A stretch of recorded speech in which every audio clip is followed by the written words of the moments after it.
Hello everyone, this is Terry Mitchell with the Voice on Fire interview series. And I've got the long-awaited interview, the one that I've been holding back, waiting for to happen. EVELYN Chioma Joseph in Nigeria. Hello, how are you? Good morning. Good morning, Terry. Good morning. It's a pleasure seeing you today. It is an absolute pleasure. It has been such a long time we've been trying to organise for this particular interview to take place. And the reason I mention that is the people that I interview, they're difference makers, change agents. They're people that are making massive impact within their communities and making changes for the greater good.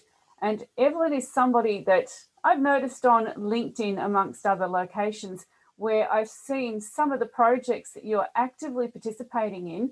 And we tried to connect last year, but I know that there were a few technical issues that we had to go through. And you're such a busy lady. Let's start our conversation today, sharing with our listeners what it is you do, and we'll start there. Let's get into that conversation. Okay, thank you, Terry, for having me on your wonderful platform. I appreciate you, and thanks for reaching out all the way from your place. Yeah. Okay, my name is EVELYN Chioma from Enugu State, Nigeria. I work with an organization, non-governmental organization called Society for the Improvement of Rural People, SEP Nigeria. It's located in Enugu State here. I'm the program manager.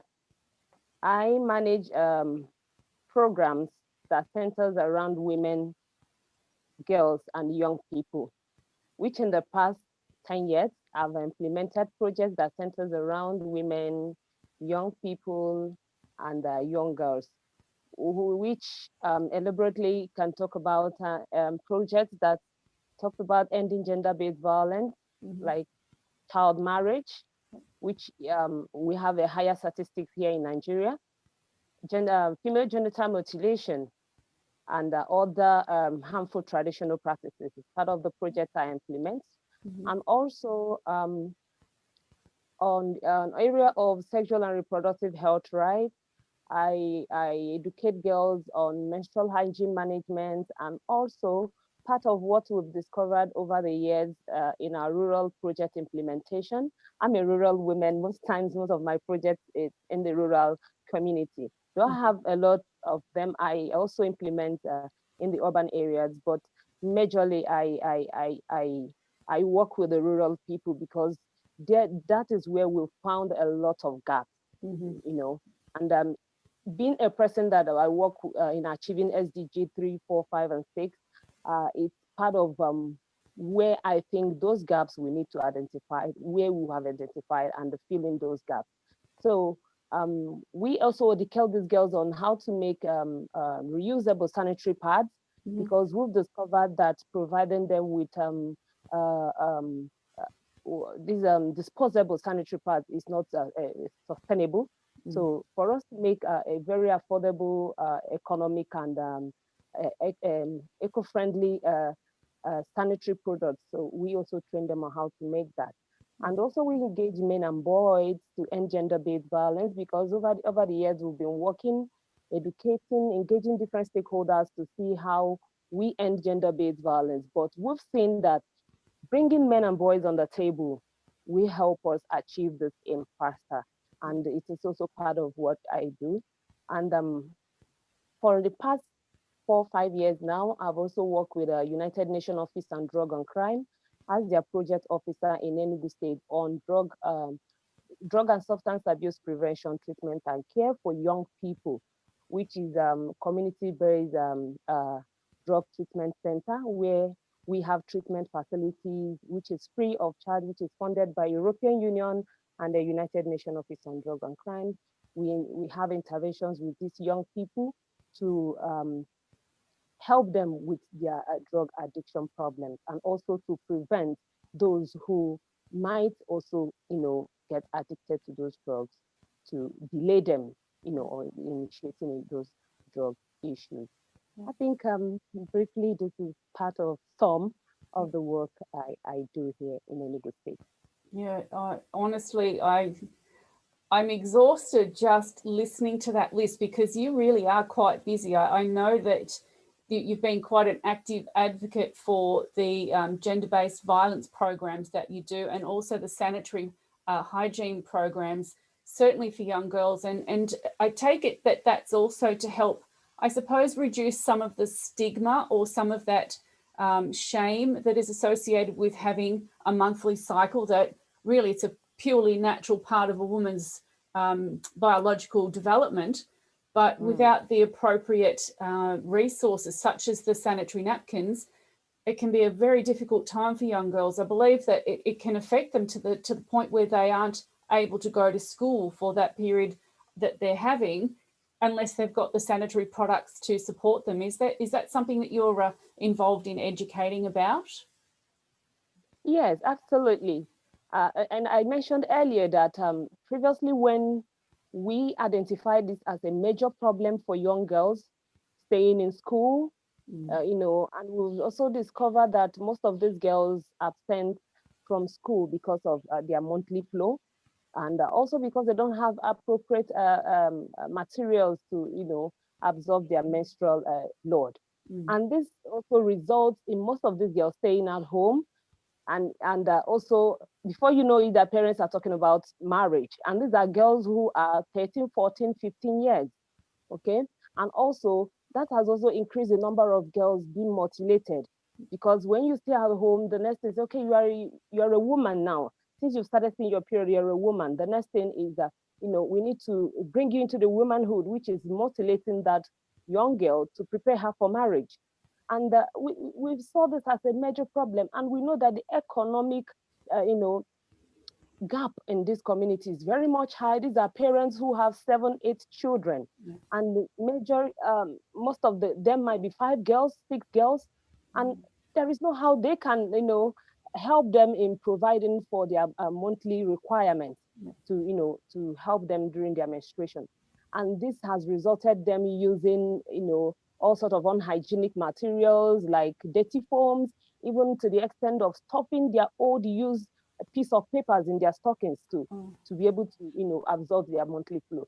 So when we started this school drive where we distribute sanitary pads and also educate them on how to manage their menstrual products, their menstrual cycles, we saw that this is not what is going to be sustained, because we might provide 3 menstrual pads, which might contain 8 pieces for 1 pack. So, and this might just last this girl for 2 months. After 2 months, then what next? And that is how we sat down and look, okay, what then do we do to help this girl? Okay. And we came with this idea of providing them with, hands-on training. We need to train them on how to make this reusable pad. Because when we train these 15 girls per school, we empower them to also train other girls in the same school. So, and it keeps going. So this will help them to be able to, and these are materials, okay, that is affordable. It's available in their community. It's not what they need to travel a long distance to purchase. So we have needles, we have trays, we have scissors, and we provide them with the materials, which we are going to train them on how to make this reusable. And these are parts they can use up to 6, 7 months before they can be able to make other ones. So this program has really helped in increasing the rate of school retention for young girls and the number of girls enrolling in school, because their monthly periods is part of what keeps them out of school. Because 5, 4 days they are not in school because of their periods. Because once you're in school, you can be able to, handle the stigma that comes with the blood stain in your uniform. So, and I think this program have really done a lot, because even today, this morning, after this program, I have another one. I'm going to another, rural community to train girls on how to make this product. Okay, so yeah, that's amazing. And are you noticing in terms of the not so much just the retention rate of girls staying in school, but are you noticing that there's an uplift in just the overall community spirit? Is it lifting the girls to feel that they can then become, I suppose, a greater contributor within their community because they're becoming educated? They can then do more to help their families as their education develops. Is that something that you've kind of observed? What are some of the things that you've noticed because of the program? yes, I told you we don't just train them. We also provide education. we found out that most of these young girls, they have a lot of myths, about menstruation. They saw it as something dirty, something that, there are a lot of things you don't do when you are menstruating. You don't do this, you don't do a lot of restrictions. And we provide them with correct information. And also train them on their female anatomy. These are things that you experience as a woman. It's not something, it's not a bad thing, it's natural, okay? And by training them or giving them this information, this prepares them to empower them as well as young girls. And most of them go home, inform their parents, train their young ones. And their mothers were like, how did you find out about this? They say, okay, so some people came to our school and trained us on this. And this has helped these girls, most of them, I can tell you, most of the schools, they complete their senior secondary examination, which previously most of them drop out, because when your parents cannot provide things that that is required monthly for you, you find out that these girls even get so tired. What's the need of me going to school? Why don't I just get married and let my husband start providing these things for me? But when you have given them this empowerment, okay, you can have this on your own. There is no need for you not to be in school. So it has empowered them, and it has also helped in most families economically to grow, because these girls goes to school, they are empowered, and there are a lot of ample opportunity for them to explore as young girls, which will also help them to become, achieve their potentials in life. So that training has really helped them in becoming who they want to be. Because I usually tell them, if Ngozi Okonjo-Iweala, who we are very proud of now, if she was restricted, if she has all these barriers, she wouldn't be where she is now. Okay, so but these are things that we need to put in place, and we are also doing another advocacy to the government to see how the price of this the price of disposable sanitary pads can also be reduced for those who want to use that as an option. Okay, because when you look at the prices, you find out that a lot of things, this drives girls to do things that abnormally, normally they wouldn't do. Okay, we have a lot of issues of these girls reporting to us that they are sexually abused because their boyfriends need to provide them with money to buy sanitary pads. Some of them are being abused by their uncles because they are going to provide them money to buy this pad. And also some of them are victims of teenage pregnancy because of what? They have to engage in this sex so that they can be able to have money to buy what is necessary for them monthly. Yeah, absolutely. It's so important that girls feel acknowledged and recognized for the important contributions that they can make, not only as mothers and, as members of families. That's also important. But if they do aspire to perhaps become educated, to maybe become a scientist or someone in politics, or perhaps they want to become, someone involved in healthcare or other services, if they can see that that option is there, and that by addressing something that would normally seem as simple, we would think, as a monthly cycle, but addressing the complications that are a part of that, that is, we're supplying, proper sanitary care, which I know myself as a young girl, I came from a family that didn't talk about those things, but I lived in a country where the products were available, but it was very embarrassing to ask for them because I was so young, and, you just didn't talk about that. And so it was a sense of shame and embarrassment. And yes, the blood stains on the uniform when you're in high school. A lot of girls go through those same very awkward moments.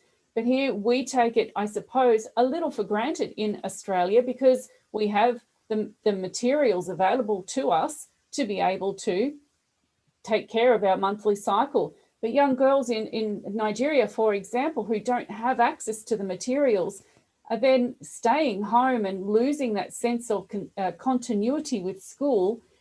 The whole situation changes when they can see that they no longer have to be held back. So I can imagine it must be just a very positive ripple effect that takes place managing that situation. And, it does make sense to approach the governments to see if there's a more affordable way to make all these sanitary options available to the girls. it's a really empowering project. I totally understand the importance of that, and you're doing such a great job. But there's so many other things that you are doing, and you mentioned about the gender-based violence and speaking with young men and boys about that program. And how did you become involved in that? Okay, Nigeria is a patriarchal, we operate a patriarchal system where women, you know, should just be seen and not heard. Mm. And this has, you know, become a lot of, have a lot of barrier in women, speaking up, having a voice to be able to speak. And there's a lot of issue of gender-based violence, more especially in the area that I'm much more concerned is the area of female genital mutilation, which we know it's a human rights violation, okay? It's a total or a partial removal of the female genitalia, for no medical reason. And we find out that the various types of female genital mutilation that is being, being performed in Nigeria here. But basically in the East here, I work in this area of ending this female genital mutilation and the child marriage by, engaging different, I've talked about engaging men and boys in ending this gender-based violence because these are the opinion, leaders in the communities. They are the one who makes the laws. They are the one who uphold the norms and cultures of the land. And without involving them, how then do we want to? The women might just come for a meeting, talk. These are what are the things we need to do. And when you get home, your husband says, "No, this is not going to happen. This is my culture. This is our culture. This was given down to me by my forefathers. There's no how I'm going to change this." So we devised a way to engage with these people to find out what are the best approach to, speak with these people, be able to change their mind without them feeling you are trying to trample on their culture. And that is where we, use the do no harm principle, where we engage them. What do you really think these are the benefits of this? And they will begin to tell you. We perform female genital mutilation so that the girls will be pure, so that they won't be promiscuous in their marriage. They'll be faithful to their husband. They will be clean. They will be all this and all that. And we now say, okay, have you thought about the harmful effect of all this on the young girls? And we also bring the voice of the survivors of this of this harmful practice. Yes, and these survivors will tell them, these are what I've gone through. I've lost my first daughter, I lost my second daughter due to bleeding, due to infection when she was mutilated. And this brings a clearer picture to them. Oh, so this really have all these kind of negative consequences. Then why then do we perform it?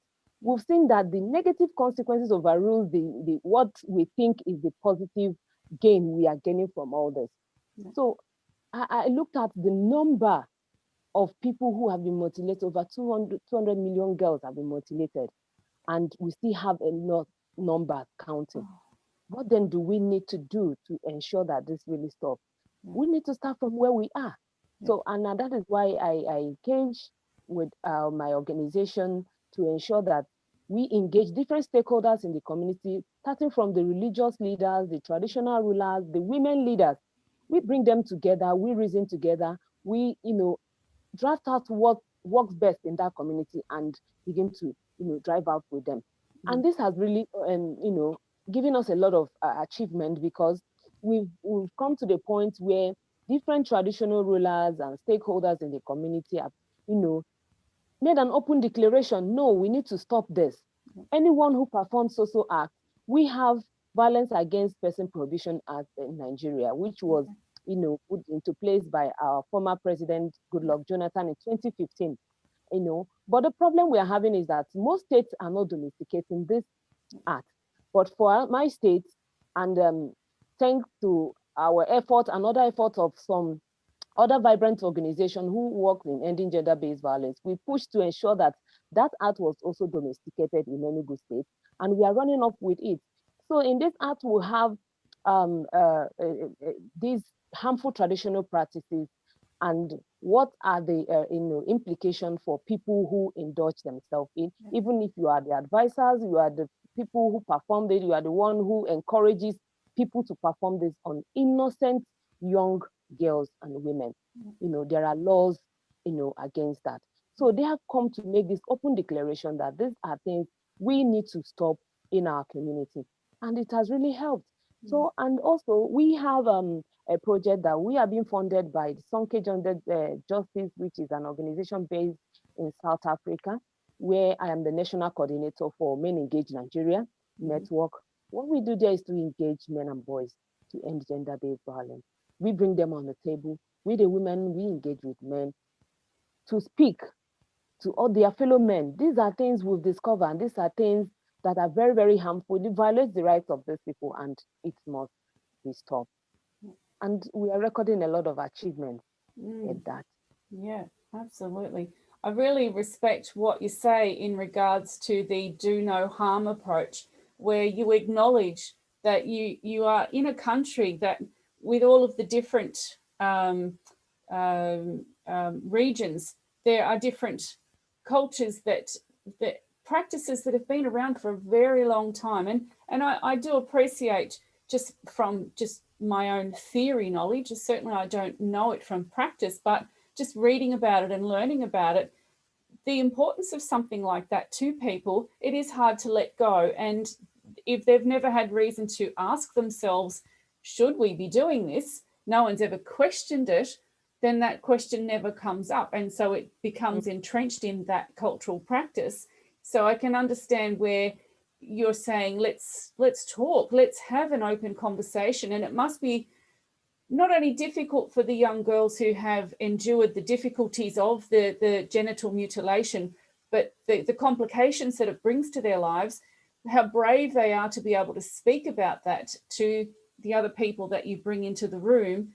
And also, I think also how courageous it is for the men and the boys to be open to listening, to hearing something different, and perhaps being open to saying, you know, you could be right, we maybe do need to stop doing this. It's great that you've just been such an active part of that conversation. So I just want to applaud you for that, because the numbers you're talking about are staggering. It's an incredibly high number of young girls that have been impacted, who are obviously, some of them are now women, and as you say, some have lost babies, and the trauma emotionally and also socially that they've endured must just be horrendous. So, you know, it's so important that people like yourself take that active role and speak up and bring people together and start those conversations, so that both sides of the party can actually hear just really what is involved and how can we, going forward, make a positive difference. That's, you act so actively involved, and normally my questions are, what is it that you do and who do you do it for? But I can see you do so many things that impact across so many areas of your community. I guess the question that comes to my mind is, what's really inspired you to do this? What's the driving force behind you to take these actions? How did you become involved, and what makes you participate every day? Okay. As a young girl growing up in my rural community, I discovered that women don't speak out. They just take whatever the male folk dish out to them. And I started growing up without liking that kind of, lifestyle. And being someone who grew up in a family where, uh, luckily, I have a father who is very understanding, and who really wants me as a girl to go to school. Because also in my community, girls are not allowed to go to school. Girls are, seen as people who you need to stay at home, learn how to take care of your husband and your children when you get married. All that is in for the girl is just prepare you for marriage. That is all that is in for you. So you don't know what you need education for. But I grew up,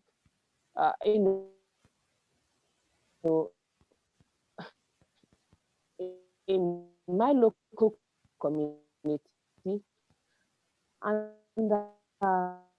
desire. When my father saw this in me, he was like, I don't have all the of my friends. He just did it out of love, not just because he wanted to do it.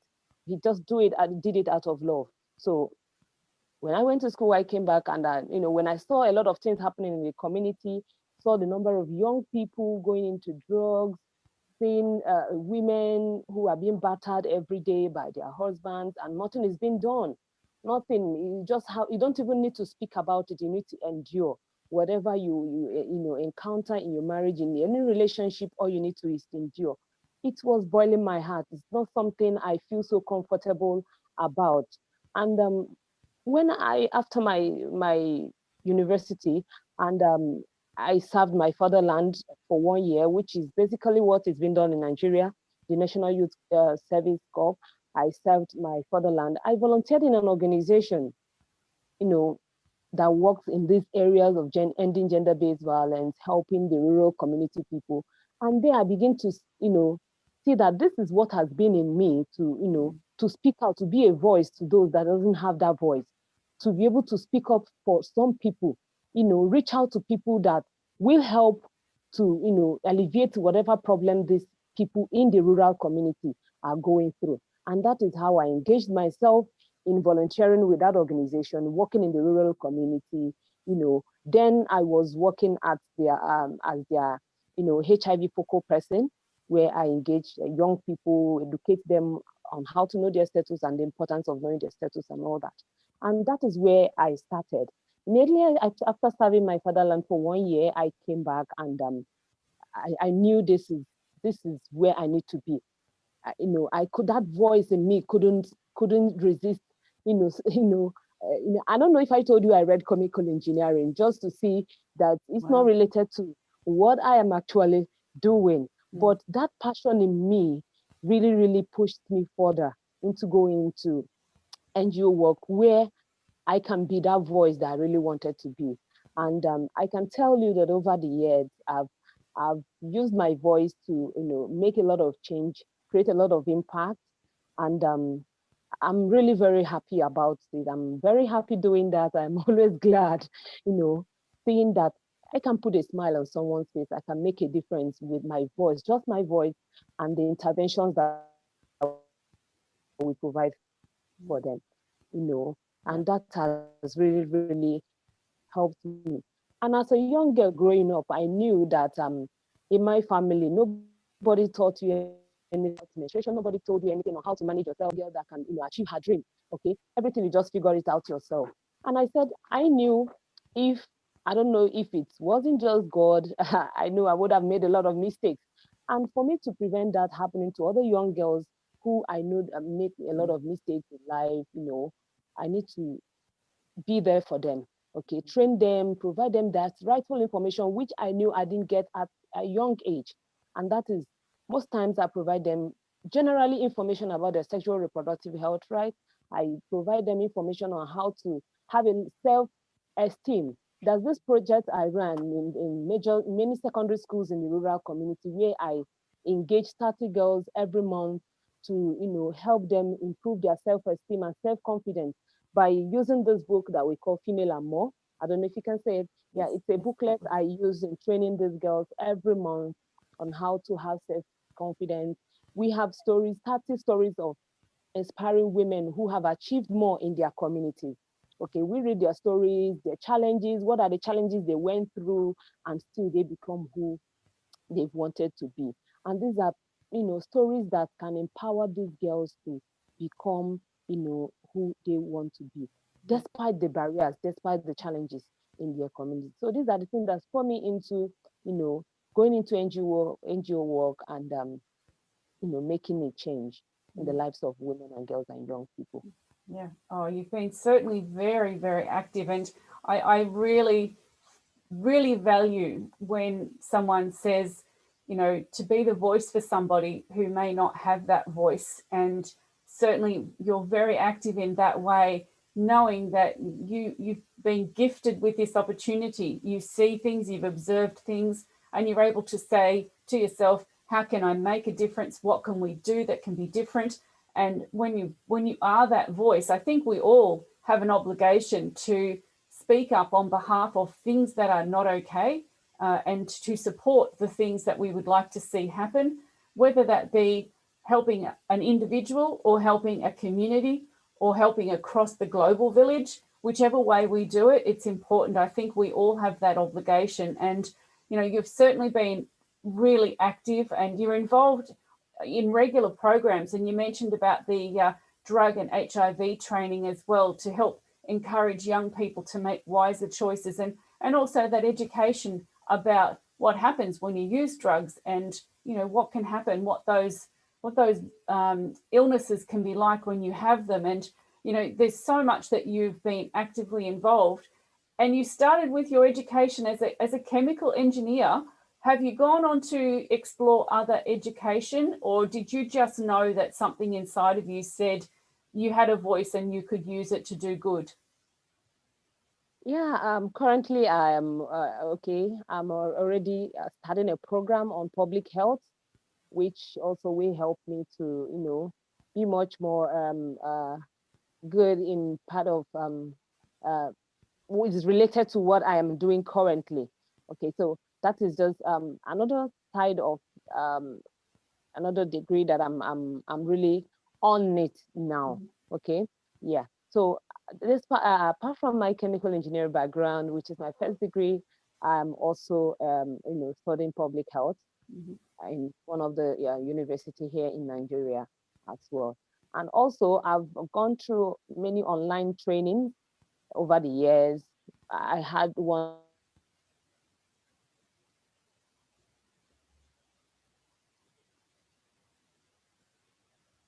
last from the Stanford University. Can I go on? Yes, yes. There's a couple of technical glitches happening. I'm just allowing it to happen this time to see just how disruptive it is, but it keeps coming back, which is good. Okay, okay. So I have also had numerous online trainings where um, I also expand my knowledge on the area of work I do. Lastly, the last one I just did was from Stanford University, where I got my certificate on human rights and issues that concern women and girls. So numerous of them that I've done over the years, and hopefully before the year runs out, I should be rounding off by God's grace. Yeah. Wow, Yeah. that's awesome. Yeah, that's quite amazing. So you've been doing a lot of activist type work, as in raising the awareness of education and being a voice for people that in one way they need somebody to speak on their behalf, but also being that person who brings the education and opens up channels of communication between parties that may not necessarily sit down at the table to chat. And you've been so active in that. What are your perhaps longer term plans? I know that COVID has, or coronavirus has presented enormous challenges in certain areas around the world. With regards to that, obviously that's something that must be impacting what you're doing. Is there anything that you've been active in making things a little easier for people in your community? Okay. We know that most of the achievements we have over the years, we know that COVID-19 kind of drew us back, and issues of gender-based violence, is on the increase even during the coronavirus issue. So we are not relented in doing what we are supposed to do or what we think is best for women and girls. We have different areas. We are also reaching out to those who are still in lockdown or those who are still restricted from movement. Like we have our hotlines where we they reach out to us and we bring these services down to them. And we engage with different primary healthcare service providers in the community in the area of female genital mutilations, because we know these health workers, have first-hand contact with mothers who give birth to, young female children. So we have a database for, some primary healthcare workers who we engage monthly, so that if we have any reports on someone who is trying to mutilate or who is, deliberating to mutilate any young baby, and we bring our intervention down to those people. So it's also part of our plan to see that we keep our pace going. And a future plan we also have is to see, to ensure that we have a world where women and girls are free from any form of violence, any form, be it physical, be it economic, or any kind of violence. We are working to see that we see a world where that happens. And also where young girls are empowered to be able to fulfill their potentials in life without barriers, without things that will, stop them or be a barrier from them to achieving that. And also for young people, also see how we provide, adequate information in, relating to issue of drug and substance abuse. Even right now in Nigeria, we've seen that there is a rise in young people engaging in various types of drug use. And it's over the internet, and it's a very worrisome thing that we are seeing. Even younger children, are being exposed to this drug. So we also, engaging schools, we are engaging parents. Now, what we are trying to do is prevention. Over the year, like I told you, United Nations Office on Drug and Crime, what they do is to fund us to provide a community-based treatment facility where we treat these young people, who are addicted to any form of any kind of drug or substance.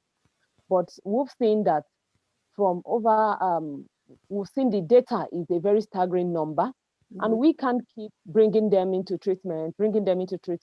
We devise what is the next step to ensure that those who are even coming into treatment, we delay them from initiating any type of drug, or we delay them from using any type of drug. And that is when they brought the, the intervention of prevention. And that prevention is for us to provide the information about drugs to young people, parents, schools, different stakeholders, to provide this accurate information, because we'll find out that there's a lot of myths, and wrong information about drugs. And we know our environment here in Nigeria, alcohol is not a problem. It's a culture. It's part of our culture. And these young people start early, started to use alcohol, and which we know is not appropriate for them as young people who are growing up. So we try to engage even the traditional rulers, the religious leaders, the healthcare workers, the young people, parents, CSOs, and different stakeholders. We train them on, drug and substance abuse prevention, treatment, and care. Provide them with adequate and correct knowledge so that they will be able to, step this down to their community or to their children. So it's no longer a time where parents will say, I don't know what is cannabis. I don't even know how it looks like. I don't know what are the effects of cannabis.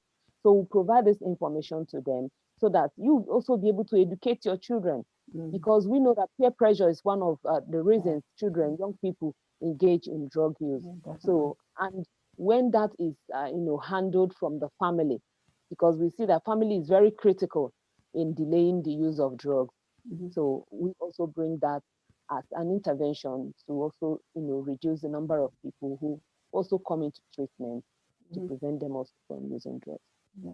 Wow, that's a very comprehensive approach too, by engaging the parents and helping to educate them so that they understand, the impact of using any sort of drug, whether it be alcohol or some other substance.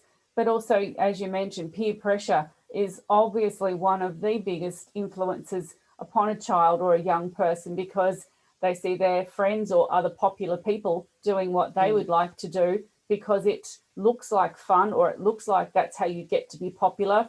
And it's also escapism. So it's, it's a way to not have to deal with life when life is challenging. So it's important, as you say, you're addressing it on many levels, which is really important. Now, with so much that you do and so many different projects and so many programs that you are actively involved in, is there a point of contact? If anyone was watching our video later on and was watching and listening to this interview, if they wanted to reach out to you or to contact you, is there a way that they could contact you beyond just finding you on LinkedIn? Are there websites, or are there other ways that they could reach out? Okay, beside my social media handles, EVELYN CHIOMA Joseph, I think I have all my details in my social media handles. I will have my contact phone number, I have my email address, but also for my Nigerian number, I have 070 1075 10, and also my email address, evelynjosephc@gmail.com. Then my organizational website will have www.sirpnigeria.org. That is our website. Yeah. Yes. So there's Fantastic. yes. Yeah. All So my social media handles are open for messaging. Awesome. So you do have social media handles as well. And what I'll ask that that we will do after our interviews come to an end is you'll supply me with those details anyway, and I'll have all of that information below the description of the video on YouTube, and also for the description of the podcast channel. So if anyone is interested to know more about what Evelyn is doing, would like to support, or would like to ask her how she's managed to achieve so many amazing programs and implemented so many projects that have been really helpful and beneficial, certainly reach out, have that conversation. If there's a way that we can all, by being connected, make a difference, then certainly let's inspire each other, let's work together, let's help share the messages, because it's important that we all are that voice. We all are that person that can make a difference. And it's one of the things that I think is an important theme to follow. I think COVID has shown us this, but I think it's really important to reinforce one person individually can make a difference across the world. And I'm so thankful that in doing these interviews, I get to speak with some amazing people like you, Evelyn, who are making a difference either within your community or having a big ripple effect, because others are hearing about what you're doing and are able to either engage with you and ask, how can I do it in where I am? Or ask you to perhaps come and be a guest speaker somewhere or be on a panel somewhere, as I've noticed you've been quite active in doing. So please, anyone who does watch this particular video, or if you're listening via the podcast, by all means, reach out to Evelyn if there's something that you would like to find out more about in the projects and programs she's involved in, or if there's a way that you would like to perhaps find out, is there a way you can do something similar in your community? Maybe Evelyn could put you in the right direction and speak with you about different ways to help make change. But otherwise, let's be inspired. Let's consider, if Evelyn is someone with all of the different challenges that are going on in Nigeria and she's able to have such an amazing impact, it's inspirational. It means that it's possible, and it just means take that step. If you've got a little stirring of curiosity or a little feeling of maybe I could do something to make a difference, Evelyn's just giving you plenty of opportunities to see within yourself, what can I do? Where are the ways that I can help? Reach out, find out, ask, and get passionate about something that means we're making a difference, because we all need it. Everybody needs to have a voice. Someone needs to speak up on behalf of someone else who just can't do that. And that's what we're here for. So, Evelyn, it's been lovely. I'm so glad we finally had this opportunity to chat. It's been so lovely to hear more just personally talking with you, what it is that you do, who you're doing it for, and the difference that you're making and why it is that you do it. It's such an inspirational story. And I just want to say thank you for taking the time today, for sharing your story with A Voice on Fire. Thank you so much, Terry. I appreciate, and I'm so glad I am able to speak and also tell the world what we do and the impact that we are creating to better the lives of women and girls and young people in Nigeria, and not just in Nigeria, in the world at large. And also to also finally also tell you that we know that May, next month, is a special month. 28 is a special month for young girls, or which we celebrate Menstrual Hygiene Day. So I'm also launching a campaign where I want to reach 1,000 girls in rural community, supplying them with a menstrual kit, which in a pack will have reusable packs, we have tissues, we have towels, we have soaps, we have different feminine products, in a kit to supply to 1,000 girls in rural community. Wow. Campaign I'm launching from next week to raise funds to be able to reach out to these young girls in the community. And also to interest you that over the years, we've reached more than 10,000 girls with reusable sanitary pads and training, and we are still counting. Yeah. That is amazing. That is so worth celebrating. Those That's 10,000 girls whose lives have been changed, and that's amazing. That is really amazing. And I also applaud the packs you're putting together to reach 1,000 girls, and that's just one campaign. So again, it just goes to highlight, you set a target, set a goal, and see what you can do. Reach out, and again, if you think you can help Evelyn in her pursuit to make this goal happen across May, be in touch. And just be inspired, because we all can make a difference. It just really does come down to the mindset of, when you know you have an opportunity and that you perhaps have more resources, or perhaps you've been maybe gifted with some special talent, speaking up, being able to be educated, whatever that is, put it to good use. Put it to good use to speak up on behalf of somebody and be that voice for them, and let's make a difference. I think it's really important. And thank you, Evelyn. And certainly I hope everyone does help out as much as possible to make that goal come true for your organisation and your project. Thank you. Thank you so much, Terry. Thank you. Excellent. Thank you so much. Thanks for having me. It's been an absolute pleasure, Evelyn.